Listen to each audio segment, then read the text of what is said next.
Assalamualaikum warahmatullahi wabarakatuh. Alhamdulillah alladzi allafa baina qulubil mu'minina fa asbahu bi ni'matihi ikhwana. Wa sallallahu wa salamuhu ala rasulil karim habibir rabbil alamin al-mabuthi rahmatan lil alamin habibina sayyidina Muhammadin wa ala alihi wa ashabihi wa tabi'ina lahum bi ihsanin ila yaumiddin. Allahumma ya rabbana a'inna ala ta'atik wa a'inna ala tarki maksiatik, a'inna ala dzikrik wa syukrik wa husni ibadatik. Ij'alna ya rabbana minal mutahabbina fik wa minal mutajalisina fik wa minal mutazawirina fik wa minal mutabadilina fika innaka anta ala kulli syai'in qadir. Urzuqna ya rabbana tawbata qabla al-maut wasyahadata 'inda al-maut wal jannata ba'da al-maut. Amma ba'd. Yang sangat kami cintai, kami muliakan, perindu ridha Allah, pecinta baginda Nabi Muhammad sallallahu alaihi wasallam. Alhamdulillah, malam ini kita diizinkan oleh Allah untuk menghidupkan bainal isya'ain, antara waktu maghrib dengan isya, untuk sebuah kebaikan.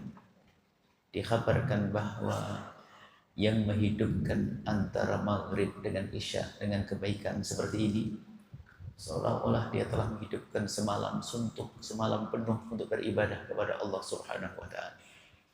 Mari kita manfaatkan waktu yang singkat ini untuk belajar. Bukan Anda saja yang belajar, kami, telinga kami yang mendengar, kami juga harus belajar. Orang baik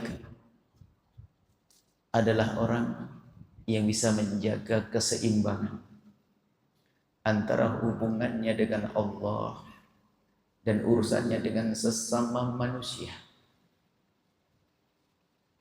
Akan tapi syaitan menggoda, menipu umat baginda Nabi Muhammad SAW, sehingga banyak orang tertipu. Kalau sudah baik kepada Allah, ia pikir sudah selesai urusannya, sehingga tanpa sadar ia zalim kepada sesama manusia. Atau sebaiknya dengan manusia baik, tapi kok tidak baik kepada Allah, pasti dia tidak kenal Allah, tidak tulus. Harus ada keseimbangan antara urusan kepada Allah dan urusan kepada sesama manusia. Dikhabarkan tentang seorang wanita yang tuzkaru bi kathratis sholati wasyami. Dikhabarkan di hadapan baginda Nabi tentang seorang perempuan yang dia itu banyak puasanya, banyak sholatnya, seorang perempuan yang ahli ibadah. Tentu berita itu mengagumkan, terpesona orang yang mendengar berita tentang wanita tersebut. Lihat, puasanya banyak. Kalau hari ini mungkin Senin, Kamis, puasa Daud, segala macam. Akan tapi kisah tersebut ada lanjutannya. Hanya saja ya Rasulullah, perempuan itu suka menyakiti tetangganya dengan lesannya. Kalau berbual, berbincang, bercakap, tak baik lesannya, menyakitkan hati. Mendengar berita semacam itu, baginda spontan menjawab, la khaira fiha, tidak ada baiknya perempuan macam itu. Innaha min ahlin nari, dia golongan ahli neraka. Ibadah banyak, ibadah baik, amal baiknya banyak, tapi dia tidak baik dengan tetangganya.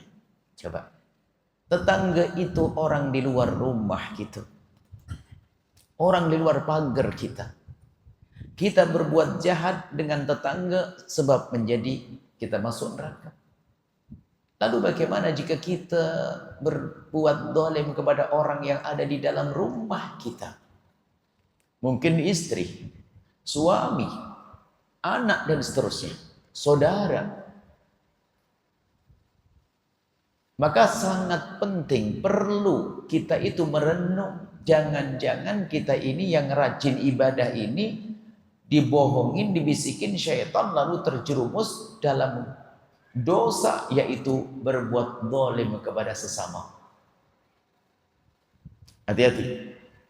Orang berbuat baik kepada Allah, Masya Allah, tapi ternyata dengan sesama manusia tak baik, tidak diterima oleh Allah. Maka yuk kita merenungi diri kita sendiri, bukan orang lain. Ini silsilah sebetulnya sepanjang kami di Penang dan sekitarnya, Penang dan Kedah. Pertama kami datang, kami membahas tentang hubungan kita dengan saudara, silaturahmi kakak adik, saudara yang sebapak, seibu, dan seterusnya. Kemudian setelah itu, semalam kita bincang tentang orang tua. Dan malam ini akan kita mantapkan kembali bahwasanya penting sekali kita menata hati kita dengan sesama manusia. Khusus dengan pasangan di rumah kita. Jadi, ayo kita merenung, tak usah menengok orang lain, tengok diriku. Dan kita harus punya waktu, tolong punya waktu yang khusyus. Setelah kita beribadah, memohon kepada Allah, kita diam sejenak di sebuah tempat yang sunyi, sepi, tidak ada hiruk pikuk. Kemudian kita merenungi keadaan diri kita, urusan kita kepada Allah. Baik kepada Allah, urusan kepada sesama manusia. Dan harus punya waktu, tafakkur sa'ati khairun min ibadatis sanati. Kata Qadhi Iyad, kalau kita bertafakur, merenung sesaat itu lebih bagus daripada ibadah setahun. Sebab banyak orang melakukan dosa dan dosa, melakukan ibadah dan ibadah tapi dibarengi, disertai dengan dosa. Seorang perempuan barangkali pergi ke masjid seolah-olah melaksanakan ibadah, rupanya dia melanggar suaminya, tak patuh kepada suaminya. Seorang laki-laki bisa saja sholat di masjid semacam ini seolah-olah dia dekat kepada Allah, akan tapi ternyata zalim pada istrinya. Karena istrinya sakit di rumah minta ditemani, ternyata apa? Ke masjid, saya harus ke masjid. Lupa bahwasanya sesama manusia juga penting. Karena Allah. Dan kita kalau punya kesadaran penuh akan makna ini, niscaya hidup kita indah di dunia sebelum di surga. Gak ada kezaliman. Dan kita harus belajar ilmu. Sering disebut dengan istilah akhlak. Baik, kita perlu merenungi, punya waktu khusus. Dan pastikan punya waktu khusus, merenung. Dan nanti mungkin kita setengah jam saya akan merenung urusanku dengan ibundaku. Kenapa aku ngomong kasar pada ibundaku, ayahandaku? Kenapa? Kadang kita itu melakukan kesalahan tidak sadar ya. Melakukan dosa tak sadar. Ini repot. Dosa yang paling dosa adalah pendosa tapi tak merasa berdosa. Ini kan repot. Lalu bagaimana bisa baik orang semacam itu? Baik. Orang baik kepada manusia, tak baik kepada Allah, tak diterima. Berarti dia tidak kenal Allah. Baik kepada manusia, berderma, berbagi, dan seterusnya. Bangun masjid, pesantren, segala macam. Tapi tak kenal Allah dia. Tak sholat subuh. Pak, sholat subuh pahalanya lebih gede daripada berderma 10 miliar. Sedekah sunnah, bangun masjid, lebih bagus sholat subuh 2 rakaat. Banyak orang tertipu. Kenapa? Dia sudah membayar zakat, membangun masjid bagi dia adalah tambahan. Membangun pesantren, berderma adalah sunnah bagi dia. Sementara sholat subuh adalah wajib. Kenapa dia meninggalkan sholat subuh? Karena dia tidak kenal Allah. Dia hanya pengen disanjung manusia. Baik, kurang lebih seperti itu gambarannya. Ada orang baik kepada Allah, tapi tak baik kepada manusia. Ada baik kepada manusia, tak baik kepada Allah. Ada lagi orang yang pengennya dilihat baik oleh manusia. Ini bahaya juga. Jadi beragama itu bukan karena Allah, karena manusia.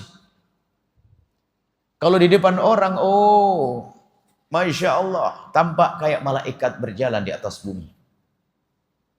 Bajunya, gerak-geriknya sunnah Nabi dijalankan seolah-olah lesannya berzikir. Tangannya bergerak dengan tasbihnya, Allah, kayak wali kekasih Allah. Di saat di depan manusia tampak luar biasa. Sampai disebut seperti Kiddis. Kiddis itu orang yang disucikan. Kayak Kiddis, kayak orang disucikan. Akan tapi kalau sudah berada di kamar sendiri, di bilik sendiri kayak iblis,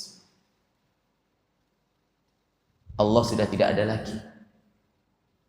Karena dia bukan ingin dilihat oleh Allah, tapi hanya ingin dilihat manusia. Oh, di depan manusia luar biasa. Kayak kekasih Allah, tapi masuk biliknya dikunci. Tidak tahu apa yang dilihat, apa yang dikerjakan. Kita perlu jujur dengan Allah. Allah yang maha melihat kita. Alangkah banyaknya keharaman biasa kita lakukan. Karena kita kurang kenal Allah.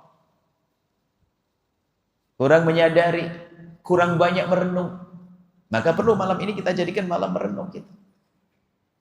Baik, kemudian urusan dengan Allah sangat spesial pribadi Anda dengan Allah. Anda harus punya waktu sendiri tengah malam. Waktu khusyuk Anda dengan Allah. Salat berjamaah begini sangat sederhana. Dilihat oleh orang, motivasinya bisa saja bukan Allah. Dan hendaknya kita lakukan. Mungkin bisa saja ba'diyah maghrib sama qobliyah azan, banyak salat sunnah bisa dilakukan di saat kita berada di masjid keramaian semacam ini. Dan mungkin berzikir salat sampai 1000, 2000. Al-Quran berjus-jus. Akan tapi tanyakan, di saat kita di kamar, di bilik yang sunyi, yang sepi itu, berapa rakaat yang sudah kita tegakkan? Kita perlu serius dengan Allah. Jujur dengan Allah. Yang melihat kita adalah Allah. Dan berlatih kita. Semua kita berlatih.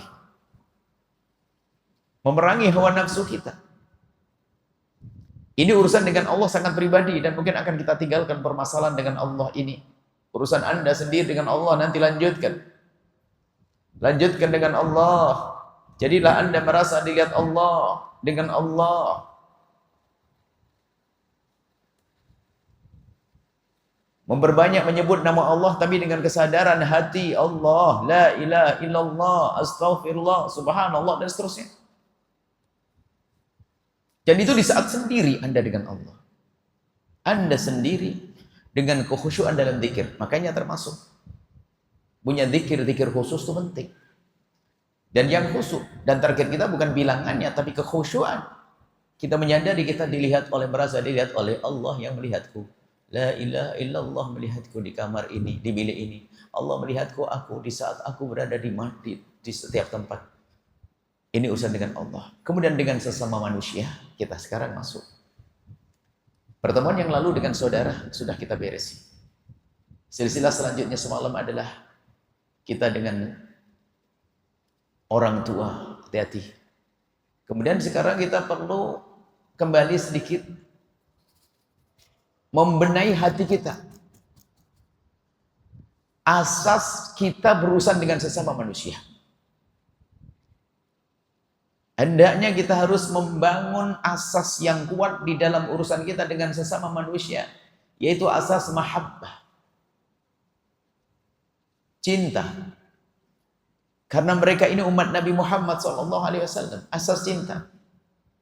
Hilangkan benci, dengki, dendam dalam diri kita. Baru nanti kita akan kita kembangkan. Istrimu bukan sekedar istri, dia adalah juga umat Nabi Muhammad. Kalau orang punya kesadaran tinggi tentang urusan ini, maka akan susah berbuat zalim. Sehingga para ulama itu betul-betul peduli dengan urusan menata hati, membersihkan hati. Hati dengan siapa? Dengan sesama manusia. Memangkas penyakit-penyakitnya, dengki, dendam di dalam diri. Anggap saja hari ini kita pangkas dengki saja, dendam, kebencian di dalam hati. Oh, benci itu merusak. Kebencian, dendam di dalam hati. Gak ada hubungan baik setelah ada kebencian. Yang semula kakak adik berebut waris peninggalan. Ayah ibu bermusuhan. Saudara dengan saudara seperti tidak pernah kenal. Kenapa? Karena hatinya kotor.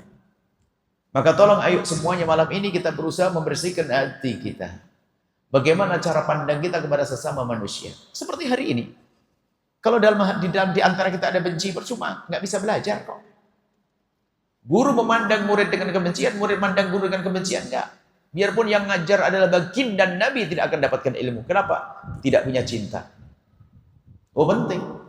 Menghilangkan benci, memangkas benci. Sekarang di rumah tangga ada banyak kezaliman. Keluarga zalim. Kenapa? Hilang cinta. Sementara baginda Nabi menyanjung tentang cinta itu sendiri, bang, la yu'minu ahadukum hatta yuhibba li akhihi ma yuhibbu li nafsihi. Banyak. Tidak sempurna iman salah satu di antara kalian kecuali mencintai saudaranya seperti mencintai untuk dirinya sendiri. Artinya mencintai dia seperti mencintai dirinya. Artinya kalau aku tidak mau disakiti, aku tidak mau menyakiti dia. Belum lagi sanjungan dari Allah dalam hadis qudsi, Allah menyeru ainal mutahabbuna bi jalali. Mana orang yang hidup di dunia dengan cinta karena aku. Di padang mahsyar saat panas mengerikan, keadaan menakutkan, Allah Jalla Jalaluh menyeru ainal mutahabbuna bi jalali. Mana orang yang hidup di dunia dengan cinta karena aku. Al yauma udhilluhum yauma la dhilla illa dhilli. Sekarang akan aku beri payung, aku beri perlindungan yang tidak ada lagi perlindungan kecuali dariku. Bagi mereka yang tidak mendapatkan perlindungan dari Allah akan merasakan panasnya padang mahsyar. Tapi bagi orang yang dilindungi oleh Allah tidak menemukan itu lagi. Siapakah mereka mendapatkan? Di antaranya adalah orang yang di dunia hatinya sejuk, maka di padang mahsyar pun sejuk. Enak. Tidak ada benci dan dendam. Itulah hati para kekasih Allah. Sehingga para kekasih Allah suatu ketika diungkapkan dari mereka, kalau seandainya di surga itu seperti yang aku rasakan saat ini, niscaya sudah sangat cukup. Lalu ditanya, bagaimana wahai kekasih Allah, apa yang kau rasakan? Beliau menjawab, yang aku rasakan bahwa aku tidak ada benci, sehingga setiap aku ketemu umat Nabi Muhammad, aku senang dan senang dan senang. Indahnya cinta. Tapi sebaliknya orang yang hidup dengan benci, lihat ketemu si A, geram, ini marah, capek hidupnya. Sebuah kebodohan. Singkat malam ini, ayo kita bersihkan hati kita. Dasar bagaimana asas untuk kita hidup dengan sesama. Pastikan pangkas benci, dengki kepada sesama, dendam kepada sesama. Jadi yang perlu kita lihat siapa hari ini? Bukan orang yang baik sama kita. Orang yang baik sama kita mah mudah kita membalas kebaikannya. Kita perlu mencari-cari siapakah orang yang tak baik sama kita.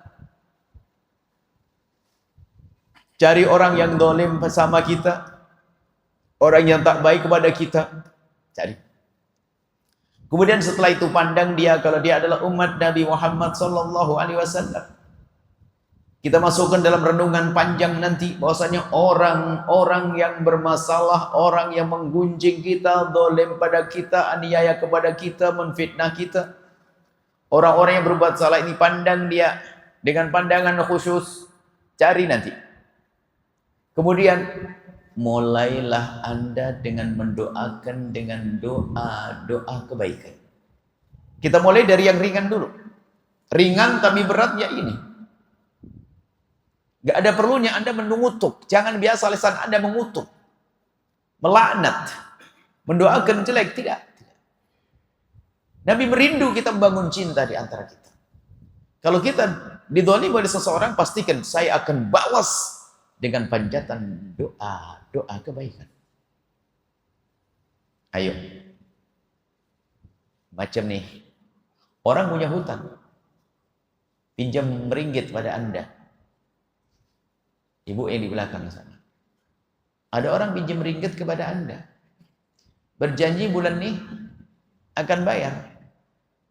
Awal bulan ini akan bayar. Sudah begitu tak bayar. Di call tak bisa. Kita kirim WhatsApp tak jawab. Kita cari ke rumahnya tak buka pintu. Tapi sandalnya ada lengkap semua. Tahu-tahu betul kita ke belakang, ada di belakang, dia duduk-duduk di belakang, hitung duit, hitung ringgit lagi. Sudah begitu marah sama kita, ngapain kamu ke sini? Kira-kira Anda bisa enggak doain dengan doa kebaikan, ya Allah, tambahkan rezekinya ya Allah, jaga keluarganya ya Allah. Anda yang tak punya masalah akan mudah mengatakan bisa, tapi yang punya masalah akan mengatakan berat, kurang ajar banget dia. Dan banyak orang berbuat zalim pada kita. Mampukah kita mendoakan dia dengan doa kebaikan? Jawabannya adalah berat. Akan tapi Anda harus bisa. Malam ini kita akan upayakan. Sudah orang-orang berbuat dolim, urusan pribadi ya, bukan urusan pada Allah. Urusan pada Allah nggak ada maaf-maafan. Kalau urusan pada Allah harus diberesin. Orang tidak sholat, melakukan ini. Urusan pribadimu maksud kami. Urusan pribadimu diganggu oleh saudaramu, pastikan engkau setelah ini akan lapang hati. Kunci. Jangan dirubah dari cinta menjadi benci. Sebab benci itu ada. Sebab benci orang berbuat dolim. Semula kita mencintai dia karena dia dolim. Akhirnya kita marah kepada dia. Berubah jadi benci. Yang rugi kita kok. Membenci itu gak enak. Benci dendam itu tak sedap, tak indah. Coba renungi, orang benci tak indah. Kalau kita benci sama seseorang, capek kita. Ngelihat dia bangun rumah megah, sakit hati. Dia beli kereta bagus, sakit hati. Bodoh orang memelihara kebencian dan dendam. Makanya Nabi tidak senang dengan itu. Orang memelihara benci di dalam hati, capek hidupnya. Lihat tuh, kenapa dia datang ke sini? Allah, capek. Dan Anda harus bisa keluar dari wilayah ini. Malam ini kita akan belajar. Mulailah dengan cara mendoakan. Dan ini asas yang kita bahas pertemuan yang lalu, sama yang akan kita bahas nanti, jika ada masa. Asasnya ini, bagaimana kita membiasakan hati yang baik dengan saudara. Dengan kerabat, dengan sahabat. Jaga lisan Anda, jangan biasa mengutuk.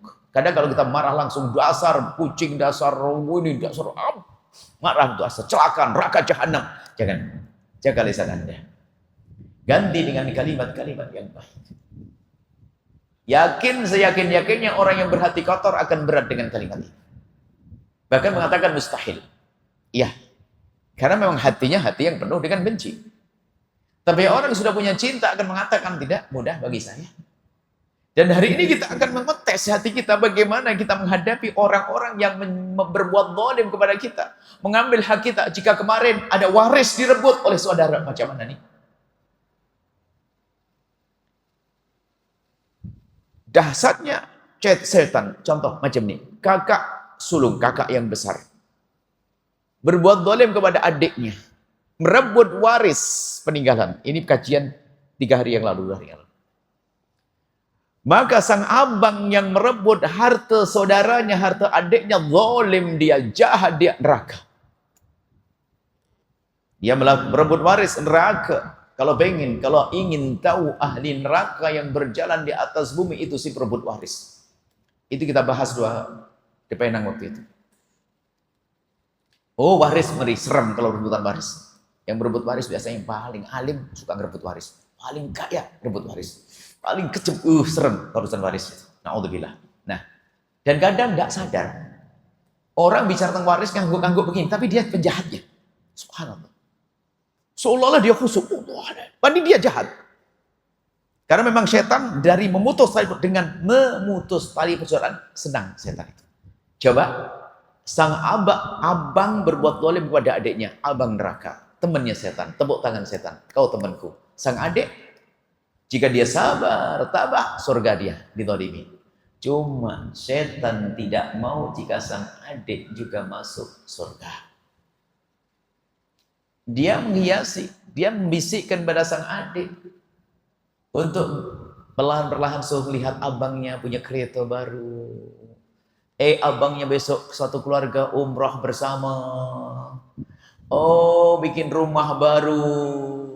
Sang adik tiba-tiba untuk bayar uang sekolah, uang kuliah, uang sekolah tak ada.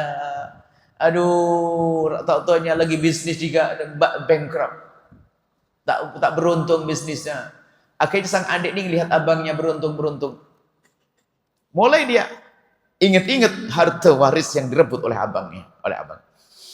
Mulai berbincang dengan istrinya, "Istriku, kita tidak akan sengsara-sengsara amat kalau bukan karena abangku." Istri tak tahu apa-apa. Kata istri, "Memang abang kenapa? Memang abangnya abang kenapa?" Dia yang telah mengambil waris kita. Jadi waris abang diambil? Iya. Terus gimana? Wah, sudah perbincangan sudah. Akhirnya sudah mulai saling mengukuhkan untuk saling membenci abangnya. Perbincangannya setiap hari tentang abangnya yang berebut waris. Anaknya yang kuliah di KL sana lagi datang diajak bincang tentang, "Sabar nak ya, insya Allah abah nanti ada rezeki. Abah tuh sambil rezeki ya, kita harus sabar, diuji. Sebetulnya abah tak akan sengsara-sengsara amat kecuali karena pakcikmu itu. Kalau bukan karena pakcik ya, pakcikmu itu yang jahat sama kita. Emang kenapa pakcik? Pakcikmu adalah gini-gini. Oh, akhirnya sang anak juga benci. Akhirnya apa? Adik benci, istrinya benci, anak-anaknya juga benci. Dendam kepada pakciknya. Kata setan, you temanku. Yang satu masuk neraka dengan berbuat zalim, yang satu masuk neraka karena dendam. Sehingga kalau ada orang berbuat zalim kepada Anda, dia adalah dosa, tapi bisa jadi itu adalah umpan setan untuk menjadikan Anda dendam kepada orang yang berbuat zalim kepada Anda. Kalau bicara tentang silaturahmi, laisal wasilu bil mukafi, sambung silaturahmi itu gimana sih? Laisal wasilu bil mukafi, kata baginda Nabi, menyambung silaturahmi itu bukan Anda membalas kebaikan saudara Anda yang baik kepada Anda, bukan itu. Kalau saudara Anda baik kepada Anda membalas, itu mah gampang. Hal jazaul ihsan ila ihsan, itu mah biasa. Tapi kata baginda Nabi, walakinnal wasil, akan tapi penyambung silaturahmi yang sejati adalah man idza quti'at rahimuhu aw salaha. Orang yang diputus persaudaraannya, dia menyambung, dijahatin, dijahilin, tapi dia mulai damai. Kalau Anda belum masuk makom ini, belum ahli silaturahim, malam ini akan kita selesaikan. Anda harus cari hati siapa yang zalim pada Anda.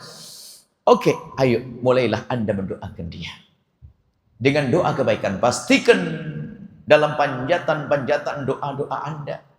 Apalagi kalau Anda mampu mendahulukan mendoakan mereka dengan doa kebaikan sebelum anak-anak kesayangan Anda. Ya Allah, itu tetanggaku yang jahat itu, ya Allah, lapangkan rizkinya, ya Allah, angkat derajatnya, ya Allah, jadikan anaknya anak yang soleh-solehah, ya Allah. Ya Allah, abangku yang telah merebut warisku, ya Allah, ampuni dia, ya Allah, karena dia anak ibuku, anak ayahku, dia saudaraku, ya Allah, dia zalim kepadaku, ya Allah, kami mohon berikan kesadaran pada dia, ampuni dia, angkat derajatnya. Biasakan mendoakan kebaikan. Akan tapi bisa dipastikan ini berat. Susah. Bagaimana kita mendoakan orang dia berbuat zalim pada kita? Baik. Itu adalah berobat, operation, amaliyah. Amaliyah itu berat. Kalau orang amaliyah, ada seorang wanita hamil, untuk diambil bayinya, sesar, harus dilakukan, disontek obat apa namanya? Bius. Bius apa bahasa Melayu? Obat bius. Ya kan? Dikasih obat bius biar tak terasa. Makanya kita bersihkan hati hari ini, menghilangkan dendam itu akan dicopot. Gitu. Kalau belum dikasih obat bius, susah ini. Kurang ajar, ngapain doain dia? Enggak deh. Dia kurang ajar banget pokoknya, enggak mati kayak dia kurang ajar, nyungsep. Akan saya kasih obat bius. Dan ini resep dari baginda Nabi. Dan kami yakin, saya yakinnya kalau Anda betul nelan obat bius ini, setelah ini Anda akan mulai lapang. Obat bius ini satu riwayat dari baginda Nabi, hadis Nabi, yang berbunyi begini. Ma min abdin muslimin yad'u li akhihi muslimi ala dhahril ghaibi illa wa qala al malaku wa laka bimithlin. Tidak ada seseorang muslim, termasuk muslimah, mendoakan saudaranya, saudara muslim, di saat mereka tidak ada di hadapannya, dia di rumahnya, atau kita lagi berselisih paham dengan dia, bermasalah dengan dia.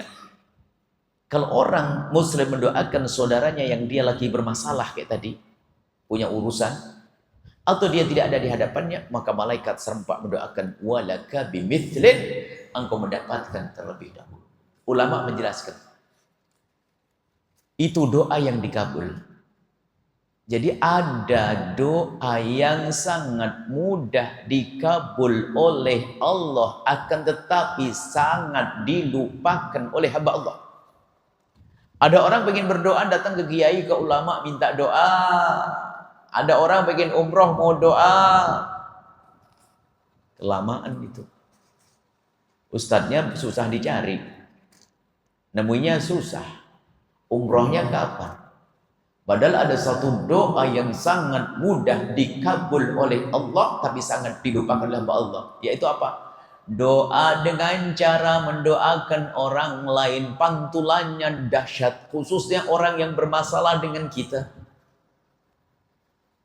Dan para kekasih Allah mengambil ini semuanya dan mencoba. Sehingga mereka kalau ditolimi sama seseorang, rugi kalau saya doa jelek. Karena doa dikabul, ngapain saya doa jelek? Mending saya doa yang bagus. Ya Allah, lapangkan rezekinya. Akan dilapangkan untuk dia. Ya Allah, jaga anak-anaknya, dia zalim banget. Ya Allah, zalim sekali kepadaku. Ya Allah, jaga anaknya, jadikan anaknya anak soleh-soleha. Kita yakin Nabi yang bersabda dalam hadis sahih, Imam Muslim meriwayatkan hadis sahih. Dan para kekasih Allah menjadikan hadis ini sebagai upaya untuk membius dirinya agar mudah mendoakan orang lain. Jadi kalau Anda pengen doa dikabul, sudahlah, jangan bingung-bingung, cari aja siapa orang kurang ajar kepada Anda, cari dia, tuh ketemu dia, langsung ya Allah rizkinya banyak, perbanyak rizkinya ya Allah. Ampun. Maka di saat kita mendoakan dia, langsung yang dikabul duluan adalah kita. Ayo.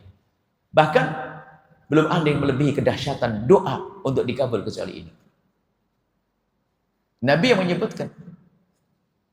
Dan para ulama-ulama, para orang-orang saleh sangat mengerti hadis ini. Sehingga mereka tuh susah mengutuk adanya mendoakan.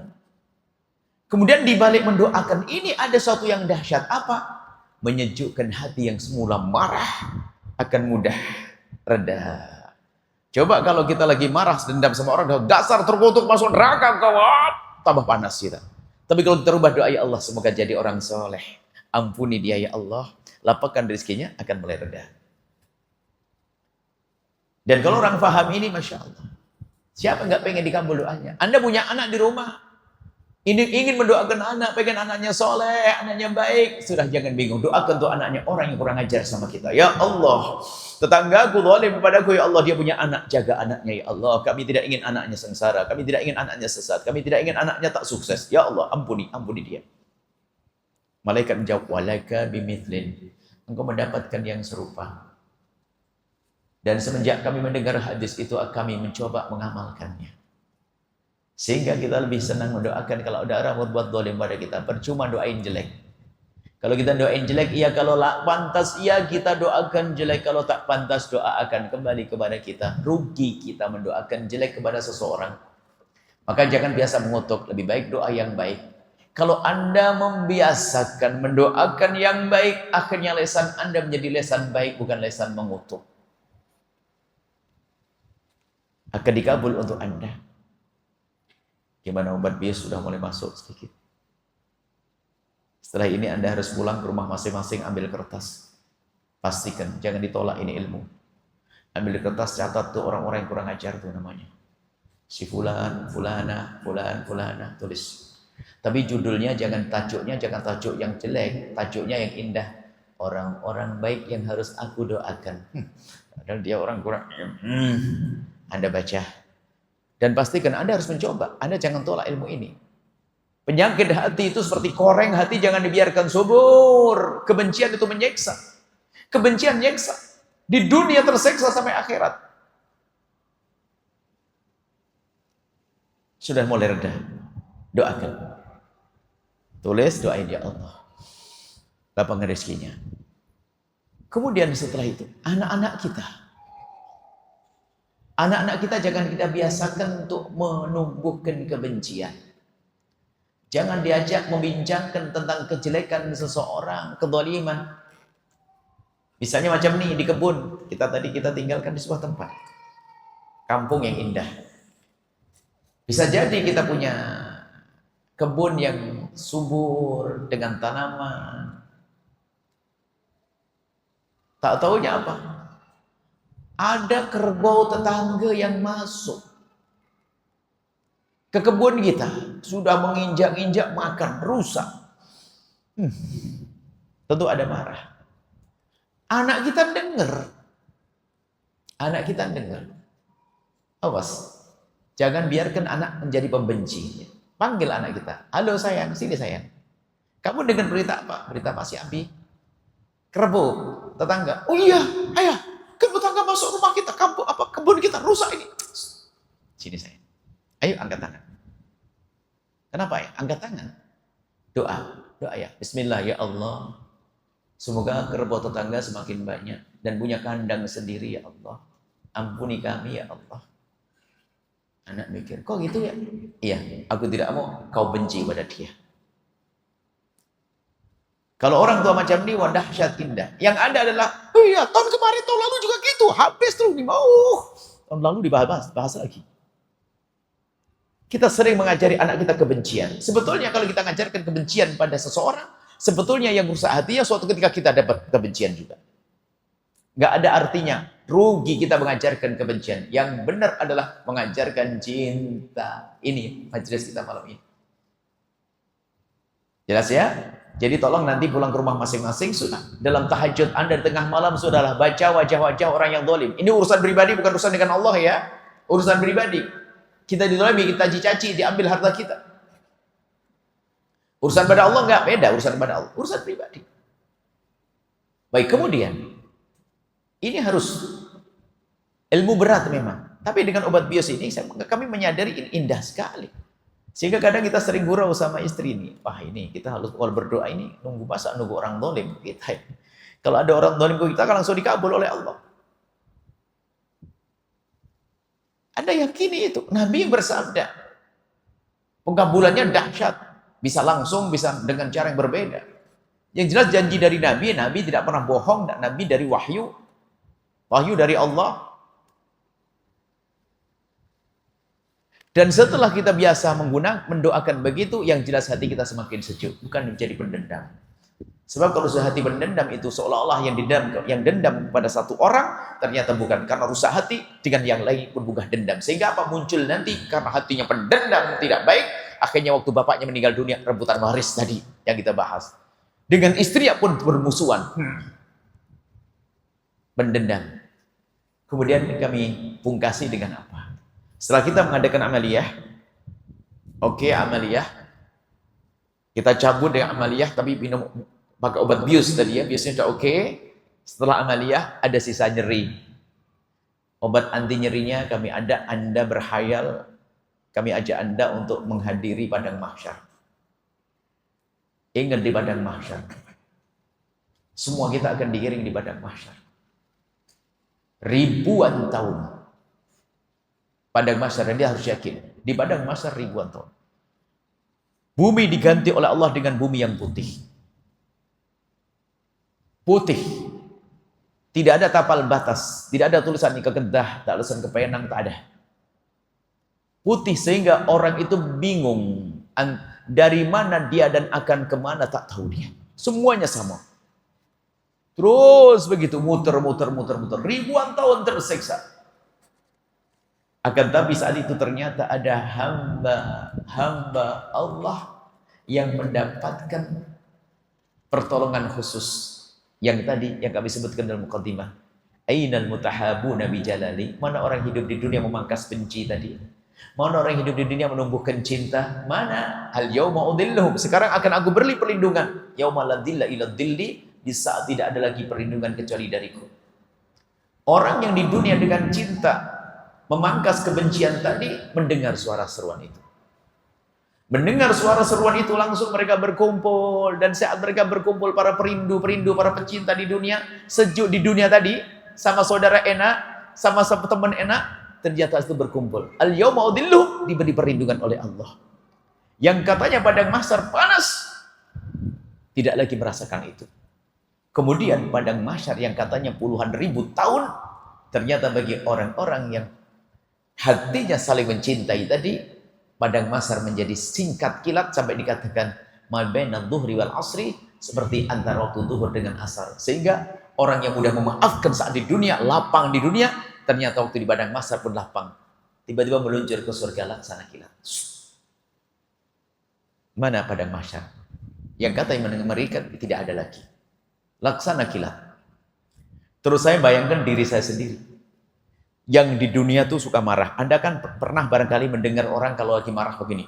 Demi Allah, aku tak ridho, tak rela sampai hari kiamat. Serem banget. Sampai akhirat. Wah ini serem. Awas, jangan jadikan nantu dia. Jangan jadikan besan dia. Pendendam, hati-hati. Anda mungkin pernah dengar orang semacam itu, lihat, kalau lagi marah, demi Allah aku tidak rela sama aku tuntut nanti di akhirat. Aduh. Saya bayangin, diizinkan memang kita menuntut di akhirat, keadilan harus ditegakkan. Keadilan di dunia jika tidak terwujud, keadilan akan ditegakkan di akhirat. Orang berbuat zalim kepada Anda bisa menuntut nanti di akhirat. Jika saat ini Anda tidak bisa menuntut dia, Anda bisa menuntut di akhirat.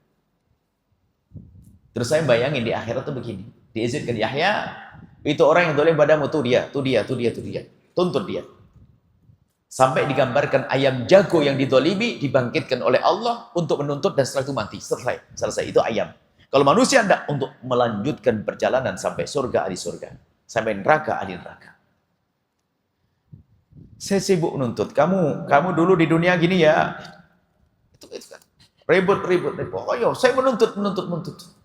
Mendapatkan tuntutan saya. Akan tapi setelah itu saya noleh.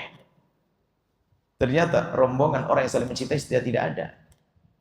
Sudah meluncur laksana kilat. Saya berpikir daripada saya tertinggal di padang mahsyar, mending saya memaafkan di dunia saja. Urusan dia dengan Allah. Urusan dia dengan Allah saya tidak akan tuntut. Saya maafkan. Saya maafkan di dunia biar nanti di padang mahsyar nggak usah pakai ketinggalan. Maka akan sampaikan, tidak perlu nuntut. Nuntut di dunia sah tapi tidak dengan benci. Misalnya hak saya, harta saya diambil, saya ajukan ke mahkamah, tapi tidak dengan benci. Kalau dapat alhamdulillah, kalau tidak tetap hubungan cinta ada. Yang nggak boleh adalah benci, dendam. Nah kurang lebih semacam ini. Ayo kita serius, sudah waktunya kita belajar. Karena hari ini suasana cepat panas. Permasalahan dunia ini bikin ruwet.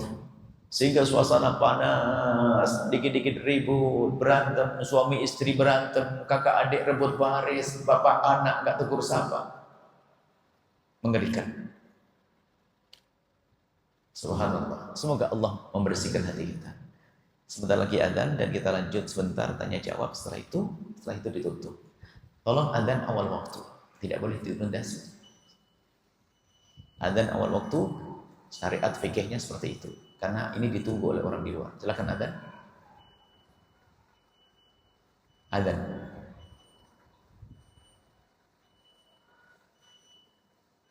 Jadi biarpun ada kegiatan apapun, tolong adzan itu selalu di awal waktu.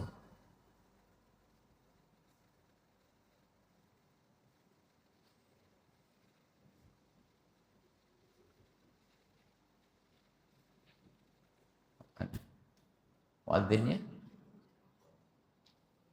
adzan di menara adalah awal waktu. Sebab adzan itu bukan untuk yang di dalam masjid saja. Yang di luar masjid juga menunggu.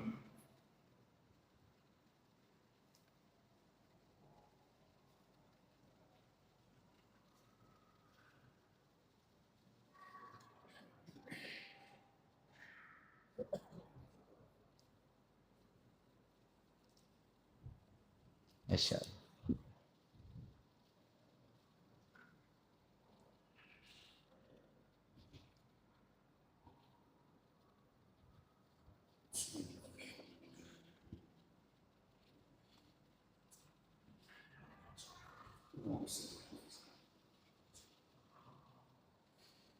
Allahu Akbar, Allahu Akbar, Allahu Akbar,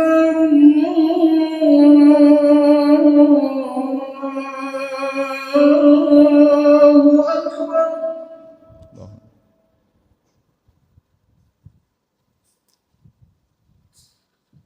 أشهد أن لا إله إلا الله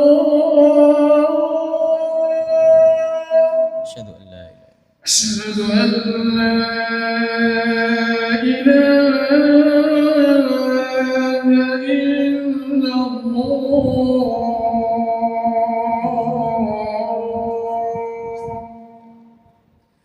أشهد أن محمد رسول الله أشهد أن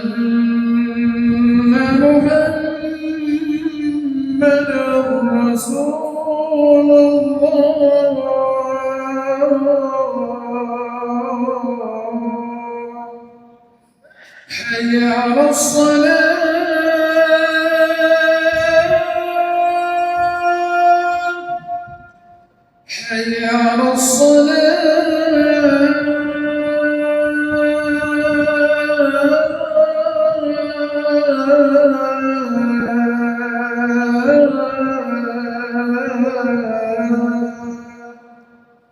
حي على الفلاح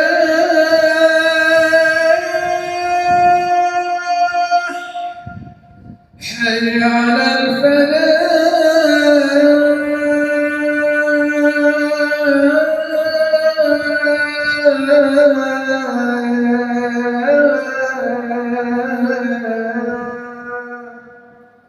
الله أكبر الله أكبر لا إله إلا الله.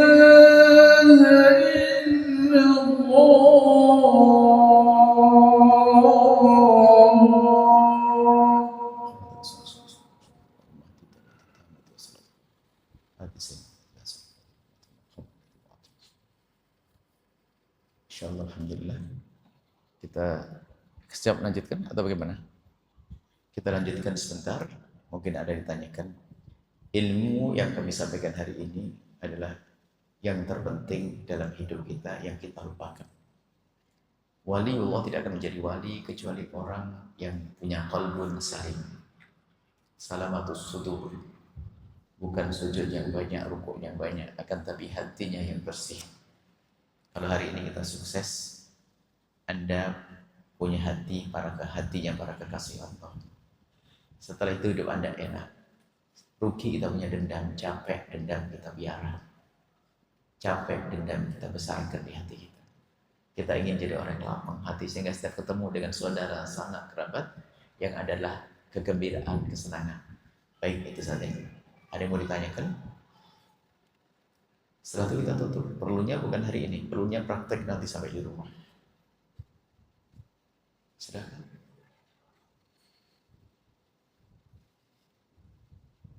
Bismillah.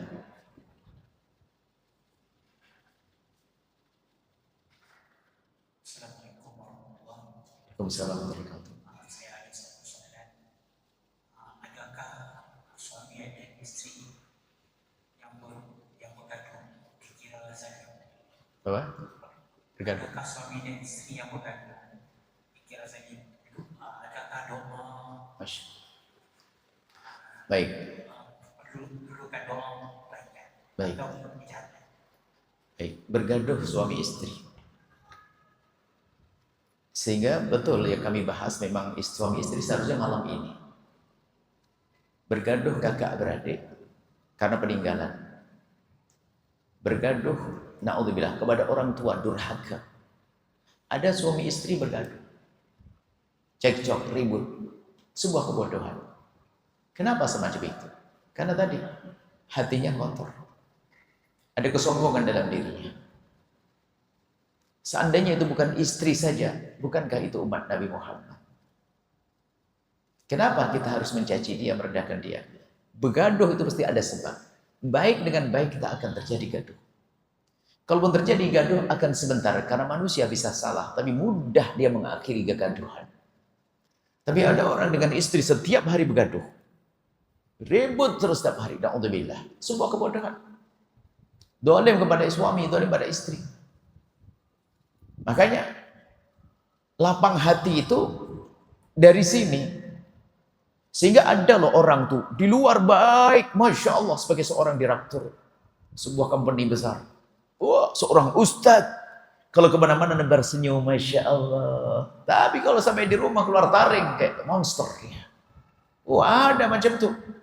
Di luar kayak Masya Allah tasbih, wah senyum semua orang. Tapi sampai istri gak bisa semua, ada model. Ada seorang istri kalau berjumpa dengan sahabat, teman-temannya, oh bisa tertawa, tapi sama suami ngangkat suara. Kalau ngomong sama suami adanya emosi saja, ada seperti itu. Karena kebodohan. Karena dia lupa bahwasanya suaminya adalah bukan sekedar suami, dia adalah umat Nabi Muhammad. Doa selalu harus ada memang soal ya Allah jadikan kami saling mencintai. Akan tapi upaya dohir harus ada. Makanya dalam suami istri pastikan Anda tidak bertutur kata yang kasar. Anda jangan ngomong kasar kepada pasangan Anda. Nggak ada kesimewanya. Anda sebagai suami ngomong keras kasar kepada istri. Anda bukan jadi orang dikagumi. Paling Anda menjadi orang ditakuti kayak syaitan. Kayak iblis. Kayak monster. Anda jangan menjadi orang yang ditakuti istri. Jadilah Anda orang yang dikagumi seorang istri. Sama seorang istri. Ada suaminya bukan kagum, tapi takut kepada istri. Karena serem istrinya. Masa hidup seperti itu? Nggak ada. Ini pembahasan khusus rumah tangga. Pastikan yang pertama dalam rumah tangga, ini dong. Sebelum doa mah gampang. Pastikan Anda tidak bertutur kata yang kasar dan keras di dalam rumah. Kalau ada yang mengangkat suara, bertutur kata yang keras di dalam rumah, dialah adalah pencetus kerusakan iblis. Gak usah sok gaya mentang-mentang seorang imam, enggak. Memang imam harus kasar. Apa sih kalau ngomong indah? Sayang, tolong ambilkan. Terima kasih. Hah? Marah-marah. Seorang istri kerjaannya marah dong. Tentu nanti kalau kita rinci lagi ada sebabnya. Mungkin seorang istri kadang gajinya lebih tinggi, suka marah-marah. Atau macam-macam, ada itu. Sebuah kebodohan. Yang kedua, jangan Anda merendahkan pasangan. Saya tidak beri doa. Doa setiap hari, Rabbana atina fid dunya hasanah aja sudah doa, ya Allah. Berikan pada kami kebaikan di dunia. Kan dunia, suami istri kan sudah baik. Di dunia juga. Ini saya beri bukan doa, tapi resep. Yang kedua, pastikan Anda tidak membicarakan, tidak menyebut kekurangan pasangan. Oh, ada orang mulutnya tajam, sedikit kalau ngomong. Suka nyakitkan kalau berbicara, na'udzubillah. Oh, ada hisab di hadapan Allah, gede hisabnya. Tidak perlu kita mengucapkan kalimat yang menyakitkan. Menyakiti kok nyakiti istri ini gimana? Nyakiti suami bagaimana? Maka perlu kita menjaga lesan kita. Tadi yang kita bahas, kalau lesan kita lesan baik, suka mendoakan, susah ngomong jelek. Kita nggak bisa mencaci merendahkan. Tolong jangan biasa merendahkan pasangan. Pertama, jangan ngangkat suara. Di rumah Anda tidak perlu ngangkat suara. Membentak dan sebagainya. Kalau bang Anda pahaman ini susah bentak, gimana bentak istri? Gimana logikanya? Masuk akal dan dia ada apa bentak-bentak? Memang tambah ganteng kalau Anda membentak. Tidak ada gantengnya. Cuman kebodohan. Yakin bodohnya. Apakah seorang istri akan tunduk dengan kekasaran? Tidak. Yang ada lari hatinya. Sama hai para istri yang soleha.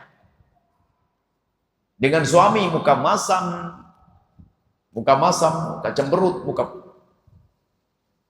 apa kemarin? Ada kita tanya di daerah mana itu, saya tanya muka masam itu gimana? Kan ya ada masam berkedut itu ya. Apa masam berkedut? Kepanjangan cari. Ada seorang istri kalau sama suami nggak ada senyum, mukanya manyung. Perempuan bodoh dia. Wanita itu rata-rata dia suka berdandan agar tampak cantik. Di depan suami, tak taunya dia suka masam berkedut. Berkedut ya betul ya? Masam berkedut. Katanya orang sini, saya tanya. Muka ini, katanya cantik dibikin jelek. Muka punya masam. Jelek. Hei para perempuan. Nggak perlu semacam itu. Apalagi ngangkat suara. Tidak indah lagi. Ini sebuah kebodohan. Jadikan rumah Anda indah. Benar bang ini pendidikan panjang ya. Kalau rumah Anda indah, suami istri lembut, tutur katanya lembut, saling menghargai indah, akan terbentuk suatu rumah yang baik. Maka rumah ini akan menjadi rumah yang layak untuk tumbuh anak-anaknya dengan baik. Ayah ibunya suka berantem, sombong, bentak, marah. Saya tuh ngelihat, aduh, tidak tertarik orang-orang kalau seandainya di rumah. Makanya tadi pertanyaan begaduh pasti ada yang bodoh salah satunya. Atau dua-duanya. Pasti yang bodoh, nggak mungkin tidak. Rebut iya, begaduh iya, tapi nggak selalu begaduh. Sesaat ternyata setelah itu berdamai indah seperti pengantin baru lagi. Kalaupun bergaduh nggak sampai mencaci, mengolok, salah paham iya. Tapi ada caci maki berantem sudah begitu anaknya 16. Wah ini repot. Gimana ini? Mesranya macam mana itu? Anaknya banyak, melahirkan begaduh ya. Kebodohan. Saya tegas masalah ini. Saya akhir-akhir memang kita tahun-tahun ini kami bicara tentang rumah tangga yang indah. Kuncinya itu, jangan ada kalimat kasar di rumah. Jangan ada yang merendahkan pasangan. Merendahkan secara fisik atau secara lisan. Beri penghargaan. Kalimat yang indah. Kemudian setelah itu, pastikan di rumah Anda punya budaya satu. Mudah mengingatkan dan mudah diingatkan. Kalau Anda diingatkan, pastikan Anda senyum dan kalimat kebaikan. Coba gambarkan, berhayal saja. Anda sebagai seorang suami, diingatkan oleh istri Anda, ada anak-anak Anda di depan Anda. Seolah-olah Anda jatuhkan nama Anda, diingatkan. Istri Anda menegur, abang nggak boleh begitu bang, ibu dosa, itu salah bang. Coba, di saat Anda diingatkan seorang istri, tiba-tiba Anda memeluk, mengecup kening sang istri, lalu Anda berkata, istriku tersayang, terima kasih telah ngingetin abang. Apa yang dipandang oleh seorang anak? Dahsyat. Oh ternyata begitu ya kalau diingatkan. Ayahku hebat. Bukan jatuh. Kemudian ini akan direkam oleh seorang anak. Tak taunya istrinya juga begitu. Di saat salah diingatkan sama sang suami. Saya nggak boleh gitu dong, ini nggak boleh. Masa perempuan kok gitu nggak boleh, nggak boleh. Tak taunya sang istri begitu indahnya langsung meluk suami, abang makasih, abang ingetin saya. Dipandang oleh seorang anak. Apa yang terjadi? Anak melihat dengan kagum. Langsung anak punya contoh bahwa ibuku kalau diingatkan ternyata hormat kepada ayah. Ayahku juga demikian. Lebih dari itu apa? Berarti kalau aku diingatkan nanti aku harus kayak gitu. Itu langsung jadi rumus hidup. Coba seorang suami diingatkan sama istrinya, abang nggak boleh gitu. Ah diam kau, banyak ngomong. Didengar oleh seorang anak. Langsung besok kita ngingatkan anak akan bantah. Jadi kalau anak membantah, jangan-jangan kita telah berikan contoh beberapa minggu yang lalu atau tahun yang lalu. Nggak ada perlunya jadi bodoh, keluarga bodoh, nggak ada. Harus saya tegas makanya. Saya capek ketemu dengan suami ribut, berantem, begado. Makanya saya itu dulu, saya buka konsultasi hari Senin. Pagi sampai siang, hanya orang konsultasi. Sampai saya, waduh, setelah dibuka kok banyak problem. Saya beruban, rambut saya jadi putih. Kurang lebih gitu. Akhirnya sudah tidak ada konsultasi. Karena belum buka mobil sudah nangis. Oh ya suami saya gini. Allah, sudah. Saya sebuah kebodohan hidup. Tidak ada begaduh. Begaduh, iya namanya begaduh, tapi sesaat, sedikit aja begaduh kecil-kecil. Tapi setelah itu buka, maaf, lapang hati. Yang pertama adalah mudah diingatkan dan mudah mengingatkan. Jadi kalau diingatkan, sanjung pasangan mengingatkan. Makasih sayang. Jangan gebrakan, diam kok. Wah, repot. Atau istri diingatkan langsung mukanya berubah. Wah, serem itu, lebih tajam dari pisau. Ah, betul kan? Kalau istri lagi manyun begitu, muka masem, wah, capek itu. Kemudian yang kedua adalah pada mudah mengingatkan, mudah memaafkan, dan mudah meminta maaf. Jadikan budaya dua ini. Jadi kalau Anda salah jangan ragu. Bisikkan di telinga istri, sayang maafin abang. Karena yang kedua adalah Anda mudah memaafkan. Langsung sambut, ya abang sama-sama. Abang. Selesai. Minta maaf gak mau. Sisi lain kalau dimaafkan, kalau ada orang minta maaf, kadang-kadang bukan memotivasi. Abangnya minta maaf. Adek, abang minta maaf ya. Iya, tapi jangan diulang lagi. Apalagi itu? Ini gimana hidup kayak begitu? Coba mudah memaafkan. Yang satu minta maaf, maafin adek ya. Abang maafin adek ya. Ya dek. Adek salah karena abang belum bisa didik. Abang belum jadi imam yang baik, maafin. Pelukan, selesai. Coba, hidup tuh begitu. Dan sebetulnya silsilah panjang rumah tangga. Harus belajar rumah tangga. Jangan jalani rumah tangga begitu saja.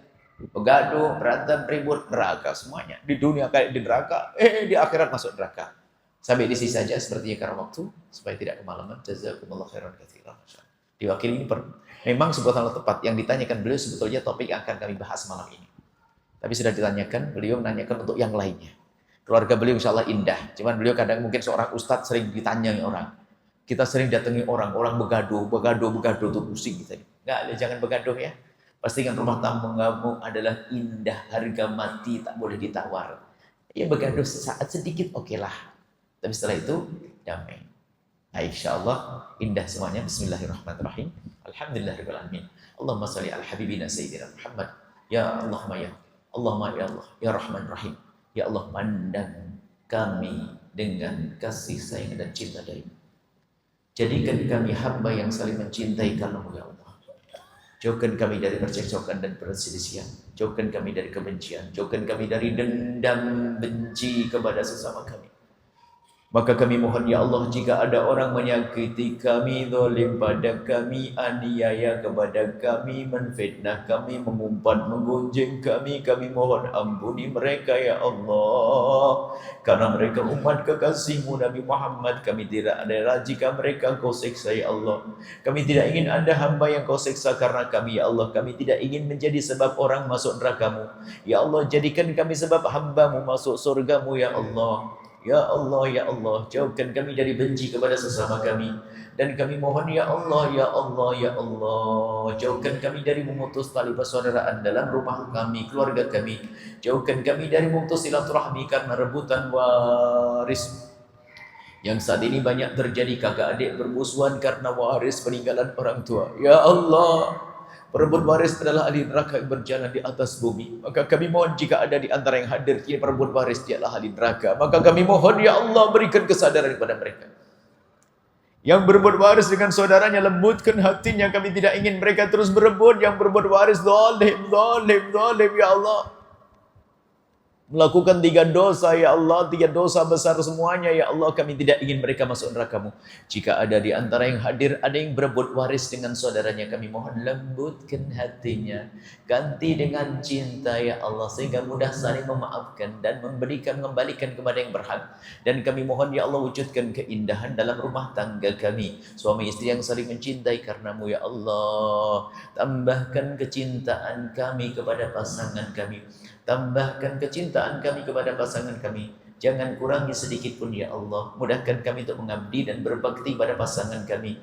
Ya Allah, jika ada di antara yang hadir yang sering bergaduh dan bercekcok, berselisih dengan pasangannya, kami mohon lembutkan hati mereka. Jadikan setelah ini hidup mereka semakin indah dalam cinta karena-Mu ya Allah. Engkau Maha Kasih, Engkau Maha Kuasa. Jauhkan kami dari durhaka kepada orang tua kami ya Allah. Orang tua kami ya Allah, kami sering mengangkat suara, kami sering berbuat yang tidak baik kepada orang tua kami ya Allah. Yang saat ini kami lihat wajahnya ya Allah, semakin hari semakin keriput ya Allah, pandangan kabur ya Allah, rambut memutih ya Allah, jalan tertatih-tatih ya Allah. Kadang kami masih sering mengangkat suara di hadapan orang tua kami. Kami mohon ampuni dia, angkat derajatnya ya Allah. Jika mereka telah mendahului kami, ampuni, berikan kasih sayang kepada mereka.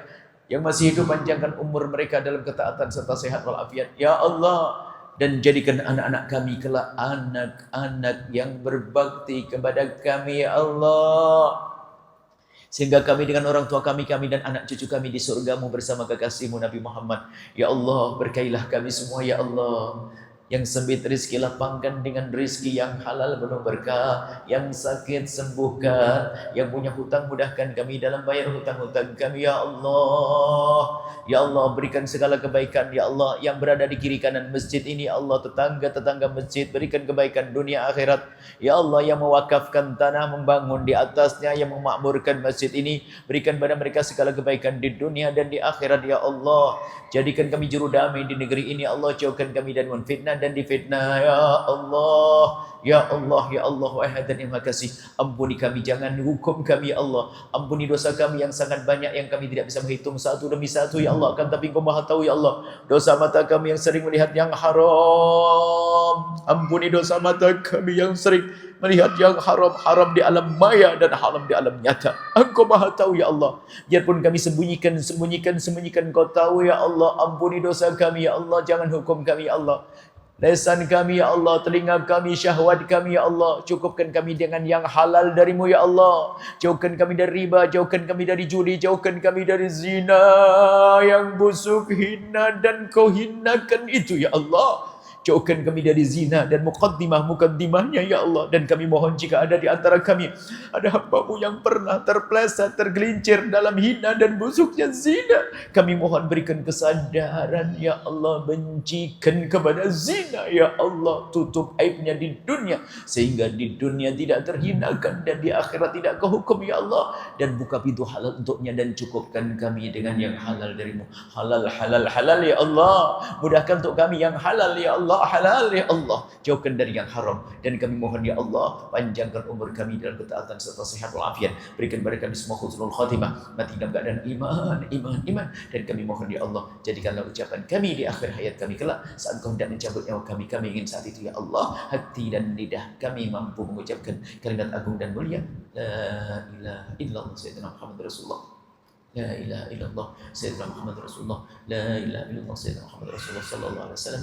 ربنا آتنا في الدنيا حسنة وفي الآخرة حسنة وقنا عذاب النار. وصلى الله على سيدنا محمد وعلى آله وصحبه. الحمد لله رب العالمين. الفاتحة.